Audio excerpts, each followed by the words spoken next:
Well, I'm going to go ahead and get started. And when I'm talking through some of the different aspects about paying for college or financial aid, if you guys have questions, please feel free to raise your hand and ask the questions while I'm going through this stuff, okay? All the goodies, I think everybody knows, are over on that table there, so feel free to continue to eat until it's gone. Okay, so my name's Tim Wendt. I'm the Director of Enrollment Services, and I'm over the Financial Aid and Veteran Services Office department as well. So I'm going to talk to you about financial aid. So out of the students here, how many people have already applied for financial aid? Okay. How many intend to apply for financial aid? Okay. How many have done it for next fall already? Have you already filled out the 2019-2020 FAFSA yet? Okay. So as of October 1st, you can actually apply for the 2019 fall. So that's this next fall. So about a year from now, you can be applying for financial aid for that year. And so you'll want to do that as soon as possible, because there's a lot of money that runs out after a month or so in, because the state has limited financial aid funds.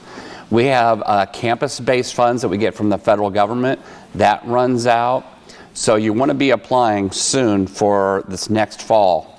And if you haven't already applied for the 2018-2019 year, that's the year we're in currently. That is fall that we're in right now, fall 2018, spring of 2019, and summer of 2019. You'll want to do that as well, okay? And we're going to have one of my financial aid specialists here in a little while, and he is going to be able to help you fill out the FAFSA if you want to do it today.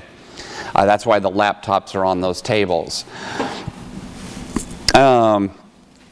Okay, so that's a big important thing, is to apply as soon as possible for the FAFSA for the 2019-2020 school year. Now, I'm going to go over some of the information that we send out. So whenever a student is given financial aid or awarded financial aid, we're going to send that student an email and a letter, and it's going to say, hey, you have been awarded financial aid. Okay? So in case you don't, get your email, you should get a letter to the address that you have on file with our admissions and records department. So, and we're also going to send you one of these sheets. We're going to send a new one for the 2019-2020 school year. This is the current one for the 2018-2019. Now, so once we award the student financial aid, there are some actions in some cases that are needed by the student to follow up.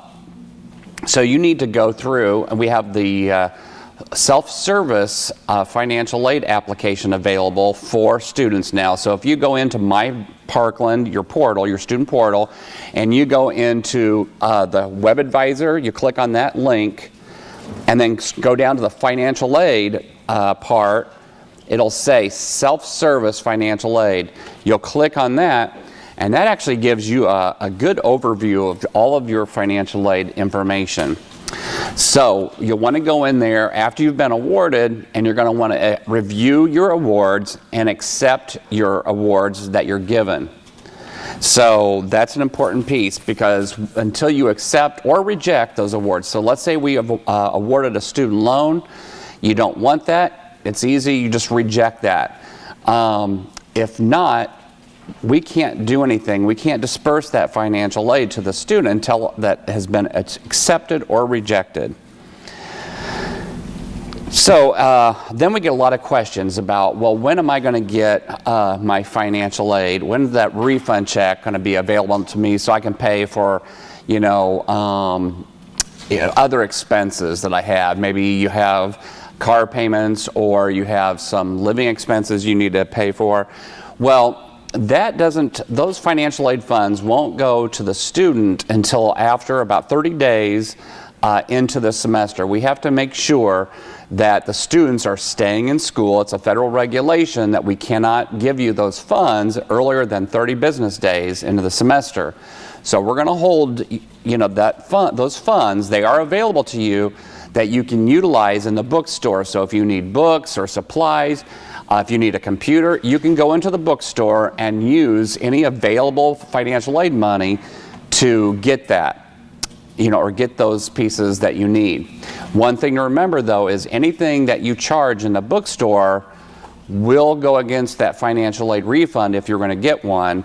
So if you, say, had $1,000 available for the fall semester and you charge $500 worth of books or supplies in the bookstore, that refund check's only going to be $500 later. So keep that in mind. But it is available, and we have that available all the way through the start of the late start section, which is the 13-week sessions. So just keep that in mind, and if you need money before that for living expenses or transportation expenses, you need to be budgeting for that yourself. Another thing, too, that students aren't aware of is that a lot of the financial aid is based on your enrollment status. So, for example, the federal Pell Grant is based on your enrollment level. So if you're a full-time student, you could potentially get the maximum amount. If you're a three-quarter time student who's scheduled or enrolled in 9 to 11 hours, you would get 3/4 of that amount. If you're a half-time student, 6 to 8 credit hours, then you would get half that amount. And then if you're in 1 to 5 credit hours, you're going to get less than half-time amount for Pell Grant. So it'd be 1/4 of that amount. So that is one grant that's based on your enrollment level. The State of Illinois MAP grant is actually based on a full-time credit load of 15 credit hours. So if you're in 12 credit hours, which would be considered full-time for the Pell Grant, you would only get 12/15 of that MAP grant award from the state of Illinois, because again, it's based on a 15 credit hours being full-time. Now, if you were to get student loans, then there's going to be some follow-up actions you'll need to do. As I said before, you need to go through your financial aid self-service account, and you'll need to accept those awards. But once you have that student loan, you're going to have to go through and sign a promissory note with the federal government. You're going to need to go to studentloans.gov, and you have to fill out a note that says, I promise to pay the federal government back this loan money. They're going to have you do some counseling also at studentloans.gov. Let's say that you didn't get a student loan, but you did want federal work study, so you wanted to work on campus here. Again, you're going to have to accept that award, and then there's going to be some follow-up actions required. You're going to have to go and interview. You're going to have to look for the jobs. You have to interview for the job, and then you'll get hopefully hired at whatever department or job that you were interested in. So there are follow-up actions in some cases. So another thing I wanted to talk about and touch on today is the fact that while you're getting financial aid, you actually have to do well in school. You can't withdraw from a bunch of courses. You can't fail your courses, because the federal government and the state government and Parkland, we keep track of all that information, because we're all looking at you, the student, as an investment, okay? So they're putting federal taxpayer money, state taxpayer money in, that's how you get your financial aid. And they're not going to keep giving you money if you are not doing well in school. So we keep track, and we'll calculate your academic progress at the end of every semester, and that includes summer if you're attending summer. And if you are not doing well, we'll give you one period of warning. We'll give you one semester of warning, and we're going to tell you, listen, you are on the verge of losing your financial aid eligibility. And then if you do lose it and you don't do well enough that semester, then we will pull that financial aid eligibility, and you will have utilized potentially a year's worth of financial aid. And all financial aid now has lifetime limits on it. They started doing this a few years ago. So for Pell Grant, you have 6 full-time years eligibility of Pell Grant eligibility. So no matter how many times you go to school or you go back to school or if you transfer on, you have 6 total years. So if you use a year and you're not successful, then you have just used some of that eligibility and you'll never get it back. Same thing even with student loans. There are actually lifetime limits on student loans now. So that's something to be aware of. All financial aid now comes with a lifetime cap on it. Okay? They want to make sure you're doing well in school and that you're achieving your educational goals. So we will calculate that at the end of each term. So any questions on that? Yes? I was told that, like, Pell Grant, you can't go over, like, I think it's like 90 or like 100 hours? Well, it depends. So that's a good question. So if you're in a 60 credit hour program, we're going to look at 150% of that. So in other words, we're going to give you 3 years to get a 2-year degree. So if you were in a 60 credit hour program, we'd give you a 90 credit hours to achieve that program, okay? And now if you were in a 30 credit hour certificate, we would give you 45 hours to earn that certificate. So it's the federal government's way of, in case there are some developmental classes needed, or you do withdraw from one class or you change your major, they're going to look at that. So you do get 150% of the time, but that means you have to be progressing along, at least passing at least 67% of your classes each semester for you to make that out in 150% of the time. Yes. Okay. My question is regarding the same way because I will take my personal example because I'm like international student. Like I'm not resident. I'm resident. So I would like to know, for us, for example, when we come over here, we have to take like English classes, ESL, which typically doesn't count for our major. But they do count against financial aid. Yeah. Yeah. We are in like maybe 70 hours of in a 70-hour major. What will be the impact if we took like maybe 1.5 years of ESL classes? Well, yes, that's why there's that buffer. So there's a lot of reasons. So it could be changing major, it could be the ESL classes that could start eating up some of that extra 50%. So, but you have 150% of the time, so as long as you don't use like over 30 credit hours in this instance, like what you're talking about, say you're in a 60 credit hour program, as long as you don't take over 30 credit hours of ESL classes and you pass all your classes, then you can still graduate. We've looked at that before.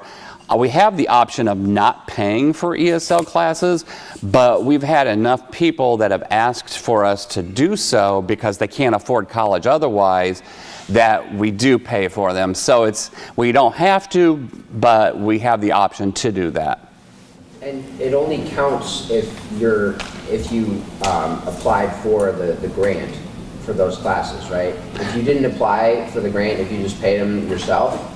At any point, if you apply for financial aid, and let's say you have attended here for 1.5 years, but you've never applied for financial aid and you paid for all of them yourself, it doesn't matter. As soon as you apply for financial aid, we look at your entire academic history here. The federal government, that's a rule that they have. What about transfer credits? Yes, we look at those too.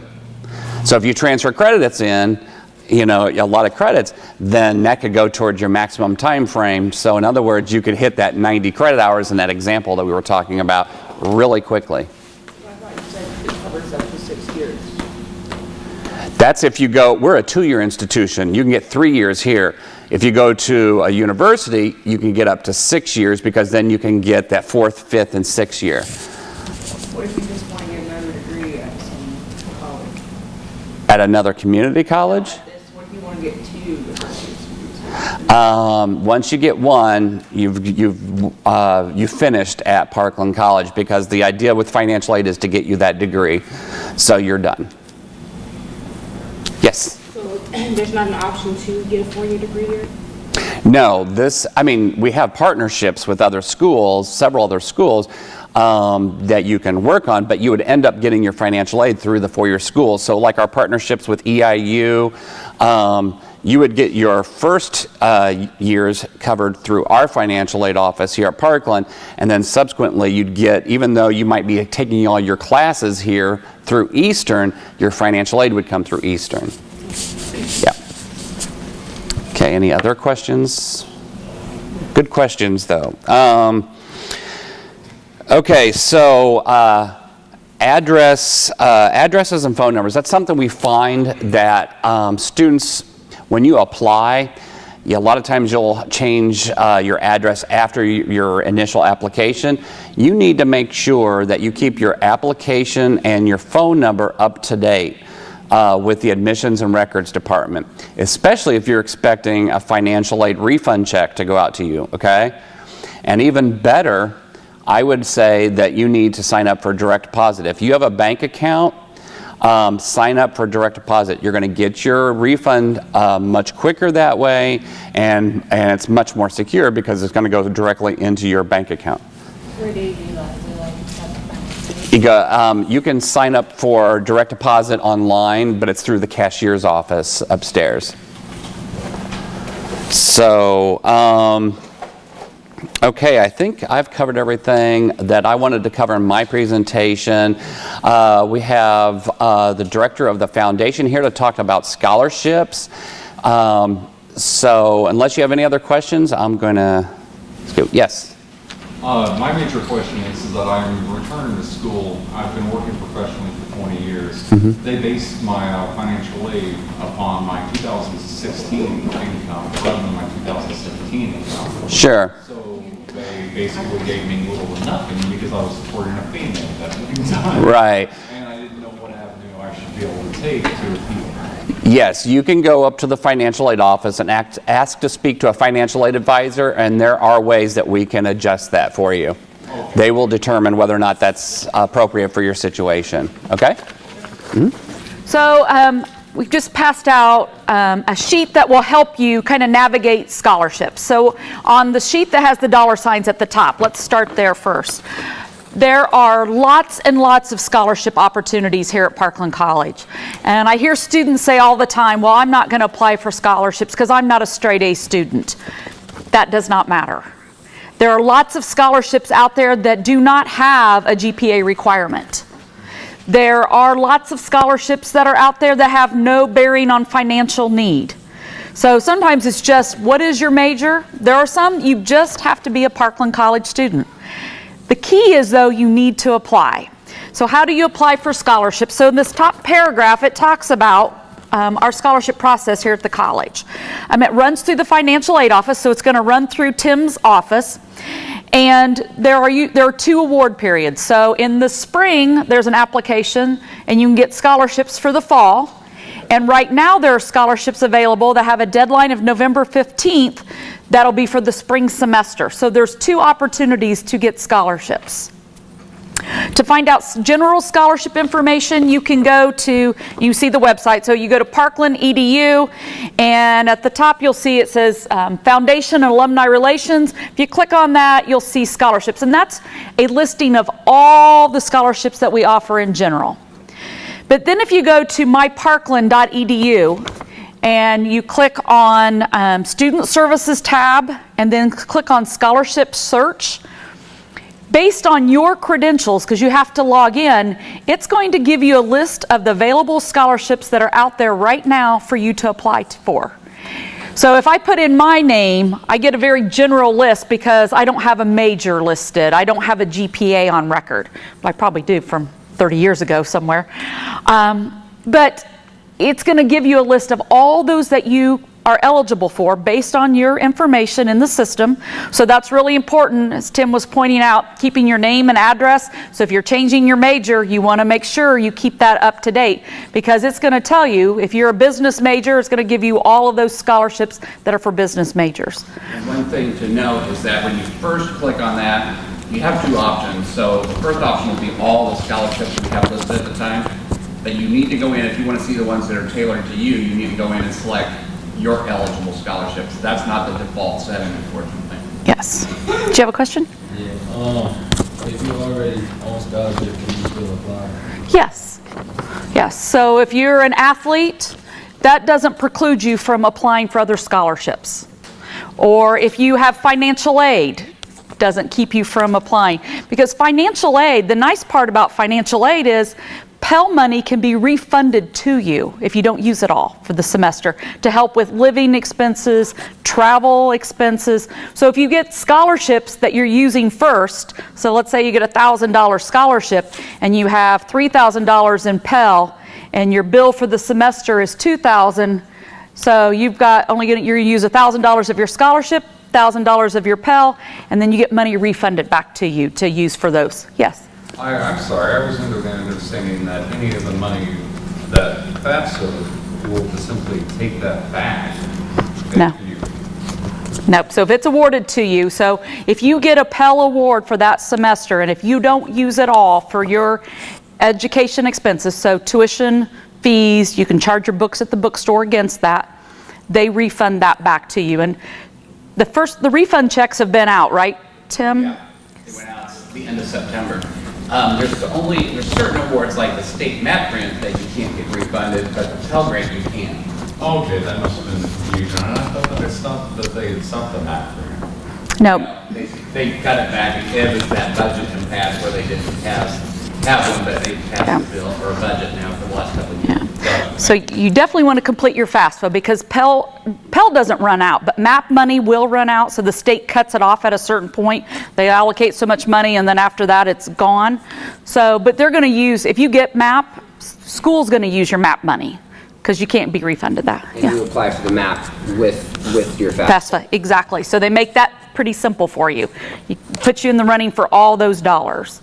But you want to make sure you do that. So I always tell students apply, especially the first go around. If you haven't applied, do it at least once. And if you don't qualify, then maybe you want to reevaluate that. What type of scholarship outside? So under outside scholarships, Parkland has lots of scholarships. Last year we awarded 499 scholarships. So we award our money, but there's tons of money outside. That's other people's money. So those scholarships and these websites are free search engines that will help you find those outside dollars. All of them they all work about the same. They're going to ask you to fill a profile about yourself. It's going to return lots of emails that say these scholarships you might qualify for. And then you've got to do a little bit of research on those. I would only do one of them. And there are companies out there that will say, give us $100 and we'll find you scholarships. They're going to do the same type of search and you can do it for free. So I would use one of these. FastWeb is probably the most commonly used one, is the one I have seen students use the most, but they're all good engines to use. And they will tell you, and they will return Parkland scholarships as well. So you got to kind of look at those, but it's a good way to find other dollars. The key is you've got to apply. If you don't apply, you're not going to get any scholarships. I can guarantee you that. But if you apply, at least you have a better shot of earning those dollars. Does anybody have any questions on this first page? Okay, if you go to the second page there,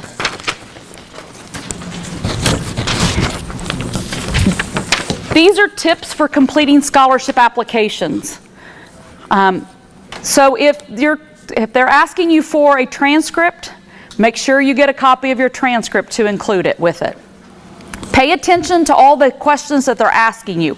Make sure you complete your application, because if it's an incomplete application, a lot of people toss them. If you don't answer all the questions, you don't have all the information, it's going to kick you out of the running. So you want to make sure if you're doing that amount of work that you want to be considered for every scholarship that you can. So you want to make sure that you complete your application fully. If you're writing an essay or a paragraph on something that they ask, make sure you check grammar, punctuation, spelling before you submit it. Somebody's reading those applications. It's not just a random select. So you want to put yourself in the best light possible. And we have a center here, the Center for, Center for Academic Excellence? Success. I'm like, okay, which one is the acronym? So Academic Success. They will help you with writing those essays or those paragraphs. Then they're not going to write it for you, but they're going to help you read it over, make corrections, maybe give you some tips. So that is a wonderful resource here on campus that you should use. If they do ask you to write an essay and they say, we want a personal essay or an essay about yourself, what should you include in that? So talk about your major and career aspirations. What are you studying? Why are you studying? What do you want to do with your degree when you get done? Some are simple. So you think, well, nurses, you get a nursing degree, you want to be a nurse. But my degree is in business. So when you get a business degree, what do you want to do with a business degree? And what maybe, and the reasons that drove you into that. So for example, I had a student one year who wrote she wanted to be a nurse, but when she got out of her nursing program, she wanted to work in a nursing home. How many people like to work in a nursing home? Yeah, most of us don't want to. But she wrote in her essay, the reason why she was choosing that particular career path was because that's where her grandfather had lived out his remaining years, was in a nursing home, and he had wonderful nurses that gave him such excellent care that she wanted to return the favor to somebody else. Think she got a scholarship? Yeah, because people reading that are thinking, gosh, this is a great investment of our dollars. At some point in my life, there's a good chance my parents or my grandparents or myself, I'm going to end up in a nursing home. That's the kind of person I want taking care of me. Somebody who has that passion. So think about what it is you're studying, why you're studying, what you want to do with that degree. Talk about volunteer and community service. Think about what it is you're doing to give back to your schools or your community. And think outside the box. So if you're involved in one of the student organizations here on campus, great way to have, enhance your education, but you're volunteering. If you're working at a table, you're giving up those hours, that's volunteer service. If you belong to a religious organization, a church, synagogue, and you're doing something at that church or synagogue or place of worship, that's volunteer service. So you're out there involved. If you help with anything out there, think about what you're doing. That's volunteer community service. Talk about that. Extracurricular activities. Again, if you're involved in clubs and organizations. I have seen students who are straight A students who that's all they're doing not get selected for scholarships. And I've seen B and C students get selected over them because those students are involved in their community, they're giving back, they're working, and they've wrote a really good essay. So think about those things. Leadership roles that you might have held. If you're employed, how many of you guys work? Okay, lots of you work. So talk about what you do at your jobs, how long you've worked there, how many hours per week. Because somebody's going to read your essay. And they're going to think, okay, well, this is a student who's balancing work. They may be balancing a family. They're balancing community and volunteer service. I'm thinking they're a really good candidate. When you think about how they decide, we have money to invest in somebody's education. Who are we going to pick? Who do we think is going to be a really good investment of those dollars? Who's going to be successful? And that's why you want to put all that information in there, because we don't have the luxury of having that conversation with you. We have to read it in your essay. Yeah. To go back, you said that do we need a major to apply? No. Okay. You don't. There are scholarships that are general, that are not major specific.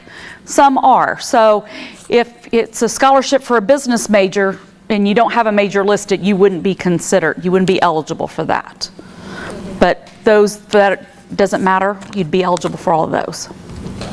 Good question. Talk about why you need a scholarship. Do you have to pay for your own way? Are you returning back to school? Talk about your story. Let's find out what path you have traveled to get you here today. Talk about things or challenges you may have encompassed in your life. I see students who write about, there was an illness in their family that really caused them financial hardship. Change in jobs, or they work somewhere and their facility closed. And so now they're coming back to school and they're taking a different path. Put all that in your essay. That's really important for people to know.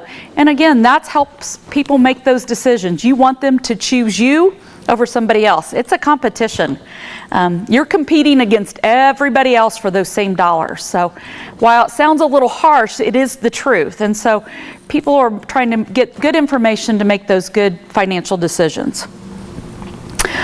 Letters of recommendation. If you need a letter of recommendation, give people plenty of time to write that letter of recommendation. And I always encourage students, give them a little bit of a bio on yourself. So if you're asking your instructor here at Parkland to write you a letter of recommendation, they may love you as a student in their class, but their exposure to you has only been in that one class. So give them a little bit of history. You know, what are you studying? If you work, do you have a family you're supporting? Give them some of that information, and that will help them write a better letter of recommendation. And give them time to write that letter of recommendation. If you ask them to, you know, you've got the deadline November 15th, and you ask them November 13th to write a letter of recommendation, they may not have the time to write that letter for you. You know, give them plenty of time, start asking them, build a little portfolio for yourself. Get 2 or 3 letters of recommendation and you reuse them over and over. They should not be from family and friends. I laugh, I have mom goggles, so I see my children through different set of lenses than maybe the real world does. So, you know, of course, if you ask me to write a letter of recommendation for one of my daughters, I'm going to think they're really great. Well, that's kind of expected as parents. So now you want to get somebody else that you think is going to have a respected opinion of you. So ask them now. Again, I put in there, complete the FAFSA, because that's important. Yeah? On the letters of recommendation, is there a time limit? As far as like previous? I would say within a year. Yeah. You know, so if you were applying for scholarships in the spring and you want to use that same letter of recommendation for applying for fall, that's fine. I wouldn't let them get too far outside of a year, because then sometimes the information becomes less relevant. Make sure you get your applications in on time. If you miss the deadline, you miss the deadline for those. Now, occasionally we extend deadlines because maybe we didn't get anybody to apply. But if we have somebody apply for that scholarship, we're considering them for that scholarship. So you don't want to be late. And that's true no matter where you might be applying. So look at those deadlines. Give yourself plenty of time. If, you know, you could work on an essay now and have it prepared and then use that same essay. It's okay to use the same essay for multiple scholarships, especially a personal essay. All you might have to do is tweak it a little bit, but you can use that same one over and over again. Does anybody have any questions? Yeah, my question is regarding, I have a friend who is going to GPH, the community college in Chicago, and he told me that to apply for a scholarship, his college have like a website where he goes and when he plugs in his information, that the website tells him the different kind of scholarship that he is eligible to apply for. I would like to know if we get that kind of website here. Yes. So if you go over here to the Student Services tab, and I come down here to, it says Scholarship Search. So these are all the available scholarships that are currently open. So here at Parkland. So you go to myparkland.edu. You log in with your credentials. Now, when I says eligible scholarships, so it's going to base it off of my information. So I don't have a major selected, but you can see what my GPA, I didn't realize I had that good of a GPA here, I forgot. It's been a long time ago. I've earned 11 hours here. So then you can see which scholarships I qualify for. Okay? So it's that same thing as your friend at DuPage. But you said some of these other third parties are like Those sites will bring up Parkland scholarships anyway. Exactly. It's going to drive you to the general page it's going to list all of them, not the ones that are necessarily specific to you. But sometimes they do. Those websites, you got to remember, they're going to hit on any match that you have. So if you say, I've got a 3.0 and I'm studying business, it's going to return every scholarship for business that has a 3.0 or above GPA. Now, you may have to be studying business at a college in California. So sometimes you got to drill down and read those carefully and look at see what the true criteria are, but it's going to give you every possible one. So those same ones for Parkland are going to show up because it's searching the web for any match to your profile. And it'll ask some weird questions. I've seen them ask hair color because I've seen scholarships for redheads. I've seen them ask if you're right-handed or left-handed because I've seen scholarships for left-handed people.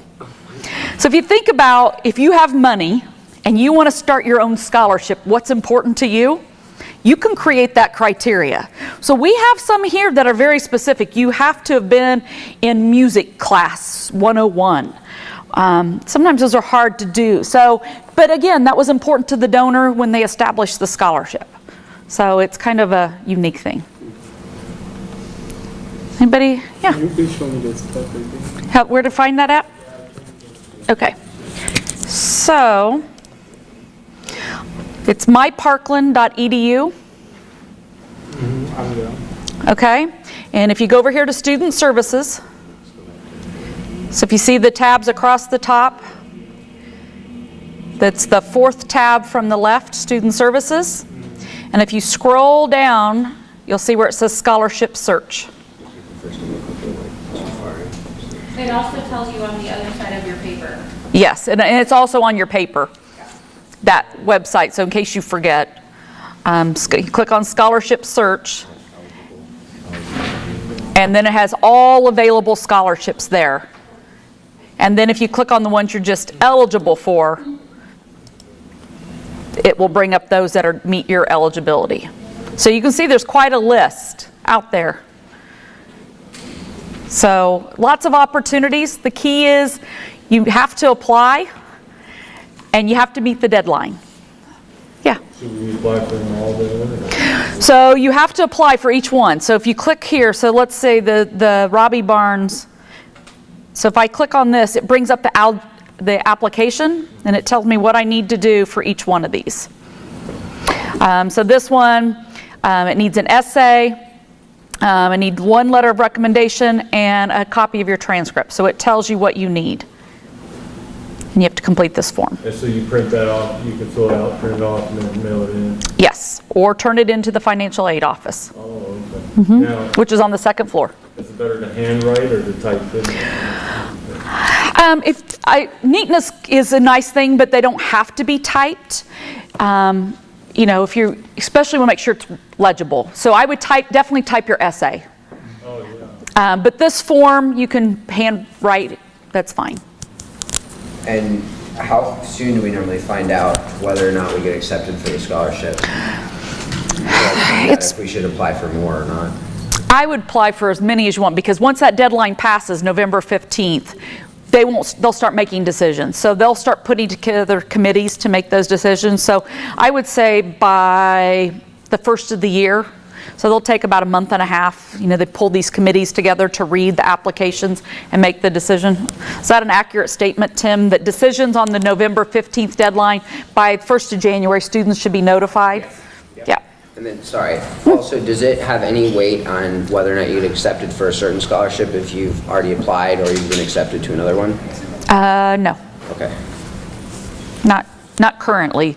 At some point, we'll start looking at, okay, if you've received a $5,000 scholarship, we're going to say, okay, you really don't need a $200 scholarship on top of that. We'd rather give it to somebody else who doesn't have a scholarship. So we try to spread them out a little bit. And scholarships over and above the school costs, they just get... They really, yeah, they should be rolled to like the next semester. We're working on that piece of it. Okay. Yes. But you don't get the money in a check or anything? No. I have a question. If somebody were to apply for a scholarship and say they're an athlete or just something happens in their family and they can't attend that next semester to use that scholarship, does it get placed on hold till they can return? Not typically. I would say if you find yourself in that situation, contact us and let us see what we can do. Processes are a little different here and I'm learning those. My previous school that I worked at, we rolled them to the next semester, and then sometimes we could hold them due to extenuating circumstances. We tended not to very often, but more from, major health issue, military service, we would make some exceptions to those rules.